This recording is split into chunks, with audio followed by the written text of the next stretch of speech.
Hola, ¿qué tal? Soy el psicólogo Alejandro Rojo Amor, docente de la Universidad Central de Veracruz, y hoy te quiero platicar un poquito sobre mi charla, Educación para el Futuro. Y pues bueno, antes que nada necesitamos saber qué están diciendo las instituciones a nivel internacional sobre este tipo de educación, que parece ser que va a estar acompañada todo el tiempo por los procesos tecnológicos, y cómo eso de alguna manera va a estar influyendo en nuestra práctica educativa. Entonces, digamos que la OMS, el Banco Mundial, la UNESCO y todas estas instituciones que legitiman a nivel mundial todo lo que se tiene que entender por educación, pues ya nos están diciendo que los enfoques ya deben ser conectivos, es decir, ya estar todo el tiempo pendientes sobre qué tipo de tecnología o qué tipo de recursos tecnológicos a nivel pedagógico podemos estar utilizando nosotros los profesores para que los alumnos estén aprendiendo no solamente de forma novedosa y no solamente de forma entretenida, sino de que estén generando y potenciando todo tipo de aprendizajes significativos para precisamente encauzar todo ese tipo de educación que van a recibir en la universidad, y de qué manera eso se puede potenciar, pues ya sea en la práctica a nivel empresarial, a nivel laboral, incluso como un proyecto personal de vida, ¿no? Entonces, eso es lo que nos están diciendo las instituciones. Evidentemente este tipo de explicaciones o de normativas globales tienen detrás todo un enfoque que está fundamentando estas normativas. Entonces, lo que nos dicen es que las competencias ya no se deben de entender como simples desarrollo de habilidades en el aula, ¿no? Estas capacidades de pensamiento crítico, de saber exponer, de saber leer un artículo científico, sino lo que nos están diciendo es que las competencias flexibles ya no solamente se tienen que adquirir en el aula, sino que muchas veces en la educación no formal y en la educación informal también se están adquiriendo aprendizajes significativos que muchas veces, y podemos decir que la mayoría de las veces son un complemento a la educación que estás recibiendo de forma, digamos, académica o dentro de una universidad. Ahora, ¿qué es lo que pueden hacer las universidades? Pues precisamente observar qué está pasando con esos recursos que se están dando y ofreciendo como oferta educativa a nivel informal en escuelas virtuales que están de alguna forma cumpliendo con los requisitos que a nivel empresarial y de capacitación están requiriendo las empresas para poder contratar a los estudiantes. Entonces, este es el primer planteamiento. Ya no basta con que sepas de 10.000 autores, ya no basta con que sepas exponer, ya no basta con que seas un extraordinario alumno en la relación formal que la universidad te dicta, te espera que desarrolles, ¿no? Sino que hay que observar plataformas virtuales, plataformas digitales en las cuales tú, de manera independiente, tienes que desarrollar para poder ir incrementando o engrosando de alguna forma tus recursos y tus habilidades para que estés mejor capacitado al salir de la universidad. Esto te da unas mayores posibilidades de adquirir un empleo que otras personas. Entonces, ese es el primer planteamiento. Ahora, si ustedes observan las estadísticas con esto de la pandemia, como a nivel tecnológico las familias, los padres, los estudiantes están empezando a desarrollar habilidades o incluso a adquirir, digamos, aparatos, computadoras, dispositivos electrónicos, se ve muy claro el incremento de las cifras, ¿no? Entonces hay un porcentaje mayor, querámoslo o no, de la capacidad de tener acceso tecnológico mediante un dispositivo. Esto pues seguramente podría entrar con los temas de la brecha digital y todas las comunidades excluidas, apartadas, que no tienen acceso ni a agua ni a luz, pero bueno, digamos que la estadística tiende al incremento de cómo las personas adquieren y tienen acceso a la tecnología. Entonces, supongamos que estas tendencias se mantienen, van aumentando, pues evidentemente esos porcentajes se van a ir ampliando en su capacidad que la gente tenga de comprar un dispositivo electrónico. Esto que nos lleva a que, pues digamos que algunas de las razones para estudiar educación es que no solamente tú te vas a formar a nivel educativo, en el conocimiento de alguna teoría o en el conocimiento de algún autor, o que tengas una capacidad brutal para transmitir información, sino que también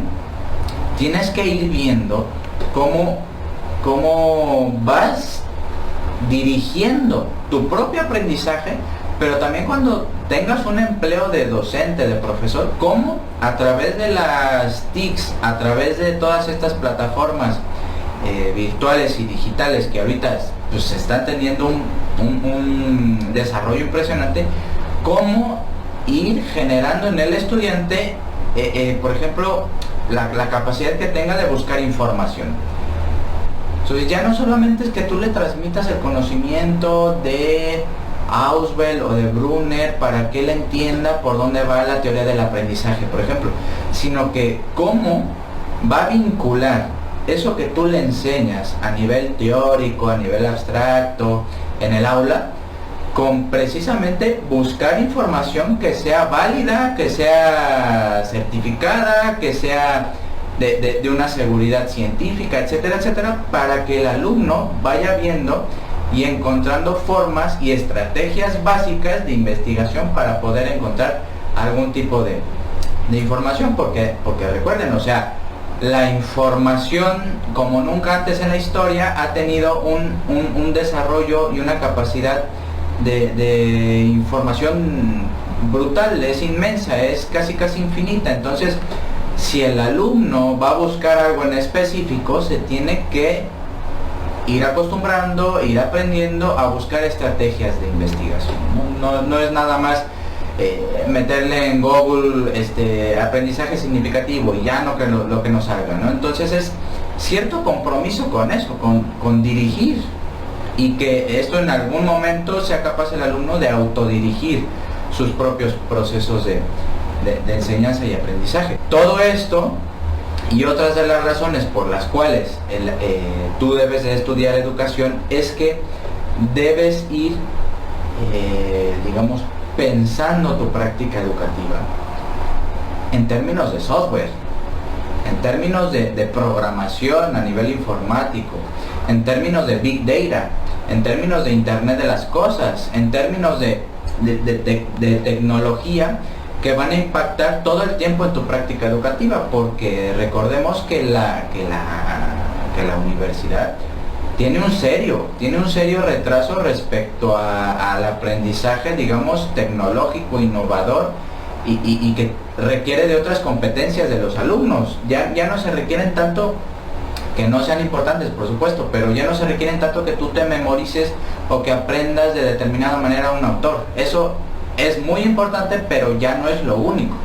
Entonces, esta parte de por ejemplo, cómo manejar o cómo ingresar a un curso gratuito y al mismo tiempo que vas a obtener una certificación en el desarrollo, por ejemplo, de programación en Python, y tú llevas eso a cabo y desarrollas un software de aprendizaje sobre niños con autismo, pues es que eso te lo va a brindar la tecnología, el uso de plataformas digitales, el uso de un software de programación, para que tú implementes eso a nivel educativo. Entonces, esto no te lo enseña la universidad, por ejemplo. Ahora, en eso consistiría una educación para el futuro, ¿no? Que esté pendiente, espejeando todo el tiempo de qué va la tecnología, qué está sucediendo y cómo podemos eso abonarlo al campo educativo. Esto a qué nos lleva, evidentemente, a innovar en nuestra práctica. Ya no basta con el simple hecho de tener una cámara, de tener un micrófono, de tener tu planeación estratégica de aprendizajes, sino que hay algo más. Es aprender a usar todas esas cosas y de qué manera combinarlo para que el estudiante esté digamos, de alguna manera, inmerso en el proceso de enseñanza, incluyendo todo esto tecnológico. ¿A qué nos lleva esto? A que ya no es solo el conocimiento, ya no es solo el conocimiento el que te va a permitir sobrevivir en el mundo laboral. Hay que innovar tu práctica educativa. Y no me refiero a estos discursos como de innovación, que tienes que ser un maestro cool o un profesor que pues es flexible pero al mismo tiempo me entretiene, entonces jugamos. Eso no. Acá lo que se está manejando es que la innovación tenga que ver con incluir y combinar de cierta forma tu práctica educativa para que tú generes estrategias de aprendizaje cada día mejores, y que esos alumnos salgan preparados y, digamos así, con el chip, con la mentalidad, con la filosofía de entender que no todo se va a encontrar en la universidad. No todo se va a encontrar en la universidad. Lo único que vas a encontrar en la universidad es una especie de conocimiento de profesores que te van a empezar a guiar bajo ciertas direcciones que te van a permitir, si se incluyen las tecnologías, si se incluyen los desarrollos de plataformas digitales, si se incluyen los MOOCs, etcétera, etcétera, para que tú puedas salir mejor capacitado para que te contraten. Entonces, este es el sentido de la educación para el futuro. No centralizar todo en la universidad. Hay cursos de forma externa que ya puedes incluso ahorita mismo ir a buscar para que incluso te decidas y tengas más elementos de por qué estudiar educación, que tú puedes ingresar con un clic en ciertos cursos que se imparten de forma virtual, a tu ritmo. En algunos pagas, obtienes una certificación y vas incrementando tu currículum de manera muy, si eres disciplinado, de manera muy rápida. Entonces te capacitas antes de siquiera tener el título universitario. Entonces eso te permite una habilidad, una capacidad, una competencia digital por encima de otros. Entonces sales mejor capacitado a la universidad. Esa es una de las cuestiones. La otra de las cuestiones es que tú vayas pensando de qué manera como profesor, como docente, al momento de ejercer tu práctica educativa, vayas situando el aprendizaje de los alumnos por medio de proyectos con impacto real en la vida. Es decir, que no se esperen los estudiantes a que vayan a séptimo semestre y entren al servicio social y empiecen a más o menos descubrir qué se hace con su carrera, ¿no? Sino que ya desde un primer momento, desde los primeros semestres, primero o segundo semestre, tú ya empieces a decirles, oigan, pueden ir a esta empresa y por medio del convenio que tiene la universidad, ahí los van a capacitar para que ustedes estén aprendiendo, por ejemplo, la teoría general de sistemas en educación. Entonces ahí estás aplicando todo lo que estás viendo en el aula, pero lo estás aplicando en un proyecto que ya está a nivel empresarial. No te tienes que esperar al servicio social o a la tesis incluso, ¿no? Entonces todo esto son algunas de las razones por las cuales debes de estudiar educación aquí en la Universidad Central de Veracruz. Muchas gracias.